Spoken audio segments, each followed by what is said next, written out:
রাশেদকেও তো আমরা কেউ ভেবে দেখতে চাইনি, কারণ লাস্ট যে কোটা সংস্কার আন্দোলন সেখানে তো সে একজন প্রমিনেন্ট ফিগার ছিলেন। তারা কেন এখন একদম চুপ করে ভেজা বেড়ালের মতো এই সালাউদ্দিন ভাইয়ের পিছনে ঘুরছে? রাশেদের হচ্ছে ভালো লাগছে না কারণ নাহিদ কেন জামাতের আমিরের পাশে। তা আমি তো তার ক্ষেত্রে বলতে পারি যে সে তার দল পুরোপুরি উজাড় করে বিলুপ্ত করে দিয়ে সে এখন একটা দলের জাস্ট, উনি বলছেন উনি কর্মী, আমি তাকে বড় নেতা হিসেবে বলছি, তো উনি বলছেন কর্মী। তো রাশেদকেও তো আমরা কেউ ভেবে দেখতে চাইনি, কারণ লাস্ট যে কোটা সংস্কার আন্দোলন সেখানে তো সে একজন প্রমিনেন্ট ফিগার ছিলেন, বা নুরুল হক নূর, উনি একজন প্রমিনেন্ট ফিগার ছিলেন। তারা কেন এখন একদম চুপ করে ভেজা বেড়ালের মতো এই সালাউদ্দিন ভাইয়ের পিছনে ঘুরছে? তো এইটাও তো আমরা কেউ আসলে দেখতে চাইনি। বরঞ্চ নাহিদ ইসলাম তো তার নিজের একটা অবস্থান আছে, শক্ত একটা অবস্থান আছে, তার নিজের একটা বয়ান আছে, তো সেই জায়গায় সে রাজনীতি করার চেষ্টা করছে। আমরা সামষ্টিকভাবে যদি এক থাকতাম তাহলে কারো পিছে কারো সাথে এরকম দাঁড়াইতে হইতো না।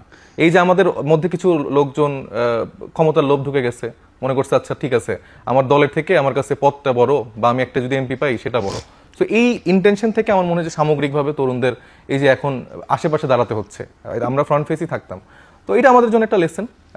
আবার হচ্ছে যেই কথাগুলো আসলো যে আওয়ামী লীগকে পুনর্বাসন করা বা জামাতের যে প্রসঙ্গগুলো আসলো, এটা জামাতের যারা দায়িত্বশীল তারাই আসলে বলতে পারবেন। তবে আমি একটা কথা বলতে পারি, উনি হয়তো দীর্ঘদিন ধরে রাশেদ বিএনপির সাথে জড়িত ছিল না, কিন্তু তার হয়তো মনে রাখা উচিত যে আমাদের সাথে বিএনপির যে আন্ডারস্ট্যান্ডিং ছিল বা তারা আসলে যেভাবে সংসার করেছে একসাথে দীর্ঘদিন করেছে, তো তখন আসলে তাদের এরকম মনে হয়নি, বা তখন এরকম আওয়ামী লীগের এটা মনে হয়নি। এখন তারা বলছে আবার সেই জায়গা থেকে জামাতও যেভাবে রিয়াকশন দিচ্ছে, আমার কাছে কেন জানি মনে হয় কি যে তাদের ওই পুরনো সম্পর্কটা এখনো আছে হয়তো।